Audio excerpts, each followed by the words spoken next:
Howdy folks, you're watching Deuce. Today we're going to talk about the firearms used by both the police department and the perpetrator in the Covenant School shooting. A couple notes before we get started. Number one is that all of these firearms are unloaded. So in case people are not familiar with my channel, coming in new to the Deuce and Guns channel, I am very safe here and all these are unloaded. Number two, we're not going to talk about politics today because that is not my jam. That is not something that's in my wheelhouse. I have tried it in the past. I don't do it very well. First of all, we're going to go over the firearms used by the perpetrator. The perpetrator used 2 pistols and 1 carbine, which is basically a short rifle. First of all, we're going to talk about that carbine, which I'm pretty sure from all the video evidence, that was the only firearm used during the assault is that carbine, which is a KelTec Sub 2000. According to the police department, it is a 9mm version. They are both available in 9mm and 40 caliber. This happens to be a 9mm and it is using a Glock magazine. As you can see, it is using a 32 round Glock magazine.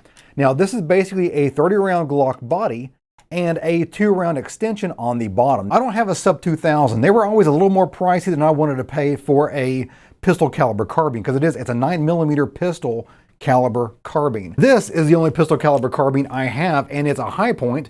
This one happens to be highly modified from Longshot manufacturing parts, but this is the only pistol caliber carbine that I have extensive experience with. They are very easy to use, very low recoil, and typically, not this one, but typically they're also very lightweight and easy to manipulate. There are a couple of things that I don't like about the Sub 2000. Number one is that because of it's a folding design, it folds over like a clamshell right there, you can see that. You cannot very easily add a scope or a red dot to it. Basically, it uses iron sights that fold in with it that are designed to be folded. And then you can use those iron sights, which is what the perpetrator used. But you can add a red dot to it and either A, forego the folding option of the Sub 2000, or you can buy an adapter that flips the red dot to the side, so then you can fold it and the red dot just kind of hangs out off to the side. It's not nearly as compact as normal, but you get a red dot. Also, the charging handle moves back and forth. It reciprocates while you're firing. So while you have it shouldered, it's sitting there going right underneath your chin, going back and forth, and it can be snagged onto clothing and cause a malfunction. The second firearm the perpetrator had was an AR15 pistol. Of course, they had a brace on it, which is now illegal, unfortunately, until the courts deem otherwise. But this is my AR15 pistol. It has no brace. The perpetrator had a brace on it. From this early point in the investigation process, I don't see any evidence that the perpetrator ever used the AR-15. It looks like everything was done by the Sub 2000. We also don't know the caliber of the AR-15 being utilized by the perpetrator. More than likely it's 5.56, but it could be a 300 Blackout as well. That is also a very popular pistol length carbine caliber. The third firearm the perpetrator had was also a pistol, and it was the Smith & Wesson Shield.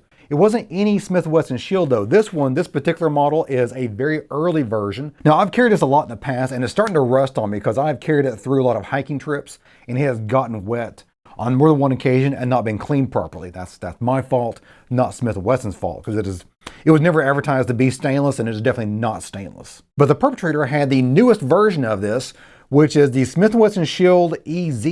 Actually, I think it's 2.0 EZ. Now this has a grip safety right there. You can see that better in that photo there. And it is meant to be easy for someone with low grip strength, because a lot of people, let me drop my, of course, the mag is empty. A lot of people have trouble with grip strength, as in grabbing a hold of that slide and pulling it all the way back to load the next round or load the round for the first firing. The EZ was meant to eliminate that by lowering the amount of effort to charge the pistol. If you look at the firearms used by the perpetrator here, the Sub 2000, the Smith & Wesson EZ, and the AR-15 pistol, then you'll see that there is a theme in the fact that they were all designed for someone of smaller stature. Now, part 2 of this video, we're talking about the firearms utilized by the police department to neutralize the perpetrator. The most prominent firearm seen on the body cam footage is the officer's AR-15. Now, this particular AR-15 is quite a bit different than the one utilized by the police department. But one thing is very important that they have in common, and that is the low power variable optic, or LPVO. In the body cam footage, you can actually hear the other officers referring to the officer with the AR-15 as LPVO, making reference to the low power optic here. Now this one has a very old school version of a cattail that I'll show eventually how to duplicate yourself if you don't already have one. All it is just a very easy way to go from 1 power to 4 power, because this is also a 1 to 4 power scope. On the left hand side of that scope, you can see where there's a place for a battery, so it is illuminated, and I'm pretty sure that's a Vortex Razor, definitely a Vortex, and I'm pretty sure just from comparing it with the other options from Vortex, that's a Razor HD scope, probably a 1 to 6 power scope.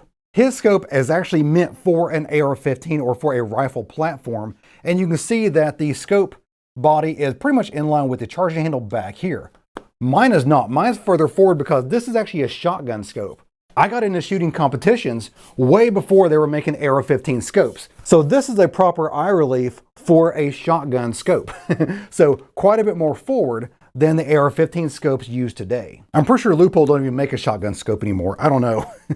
But this was the bee's knees back in the day. As far as the ammo being utilized by the AR-15, it's almost a coin flip on whether they were using hollow point ammo, hollow point 5.56, or a solid full metal jacket 5.56, because usually the AR-15 is reserved for times when you need to breach an object to get to a perpetrator, which means you would definitely want a full metal jacket versus a hollow point. But police departments do like to utilize hollow points to lessen the chance of a ricochet hurting a bystander. So it's almost a coin flip whether or not they were using hollow point or full metal jacket 5.56. Moving on to the police department shotgun. Of course, this one is unloaded, like everything else. It looks like it is a Mossberg 590 that's set up for kind of a riot control type thing with a pistol grip, adjustable buttstock, and it also has a light at the end of the extended magazine tube. This one also has an extended magazine tube, which means basically instead of 5 rounds, I think this holds 7 or 8. But this is also a Mossberg 5. This is a Mossberg 500 that is just basically optioned out. The 590 is a little bit more heavy duty, and that's what I would expect a police department to be using. As far as the ammo goes for the shotgun, I can almost guarantee they're using simple double-aught buck like this right here. If you're not familiar with double-aught buckshot, which this one is a 12 pellet, a little bit longer than normal, a 12 pellet double-aught buck. Most of them are 9 pellet double-aught buck, but basically a double-aught buckshot is between 9 and 12 pellets. I'll have a close-up of there, you can see that. 9 to 12 pellets that are about the same size as a 38 special bullet. So imagine between 9 and 12 38 special bullets being unloaded at the perpetrator at once. The last firearm we're going to talk about today is the pistol being utilized by the police department. There are a couple pretty good pictures on that pistol. Number one, it is a Glock, and I'm pretty sure it's a full size, either Glock 17 or Glock 22. This particular Glock has a red dot on there. It's a Trigicon RMR sight, and a set of suppressor sights that are higher than normal to look over the suppressor, but there's no suppressor on there, so I'm assuming that the police officer is utilizing the higher suppressor sights to line up with the red dot. So you have, basically, if the red dot fails, you still have the iron sights to utilize through the red dot. Now, while I don't know if the officer is using a 9mm Glock or a 40 caliber Glock, I can almost guarantee that they're using hollow points, because police departments very, very rarely use anything but hollow points in their pistols. I went to the trouble to pull up the Nashville Police Department's training manual, and I see that they are basically all but mandating a Glock 22. This particular Glock 22 happens to be from the Knox County Police Department from many, many years ago. They have moved on to something else. I don't know what they use now, but this is an old one from the Knox County Police Department, which is about an hour and a half, 2 hours away from downtown Nashville going east. So the Glock 22 is chambered in 40 caliber, but they do also have the option to go with a 9mm Glock, namely the Glock 17. They mentioned that. One caveat, which I thought was odd, is that they say no long slides. So no long slide versions of the Glocks. Just, you can use like a Glock 26, I guess, a Glock 19 if you really wanted something tiny, or the Glock 17 or Glock 22. But you can't use a Glock 21, which is a 45 caliber. So you can't use this, nor can you use the Glock 17L, which is the long slide version, which was pretty much meant for competition. It does not mention anything about the Glock 34 or 35. Is this also considered a long slide Glock or not? I'm not sure. That would be a shame if they couldn't use a Glock 34, because this is my favorite Glock of all time. The Glock 34, the Glock 35 is a close second because it is 40 caliber. So pick and choose your caliber there and run with it. This is my favorite though. Some police departments use Smith & Wesson M&Ps for their sidearm. Some use SIG, but the vast majority of them use Glock. And if you go on Glock's website, you will see a Glock 17, and right next to it, a Glock 17 law enforcement only. And there's also a Glock 34 law enforcement only, a Glock 22 law enforcement only. Now those law enforcement only Glocks, they're also called blue label Glocks. And if you are a first responder, you can go to an authorized Glock dealer and order or buy a blue label Glock. Now, what is a blue label Glock? Well, number one, instead of 2 magazines, you get 3 magazines in your box. So you buy your pistol.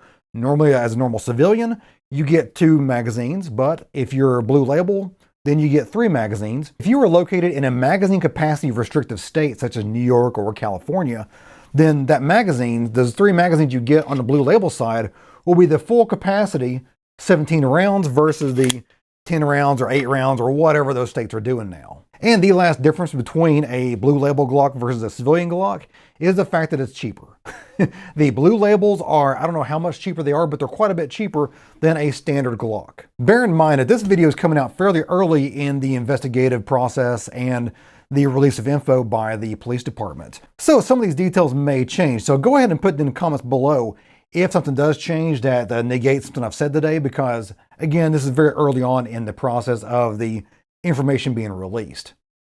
Well guys, that's for me today. Hope you enjoyed it. If you did, give me a like and go subscribe. A lot more is on the way. If you have any comments, questions, show ideas, leave that in the comment box of the video. I'll try to answer as many of those as possible. And as always, you guys have a great day and stay safe. See ya.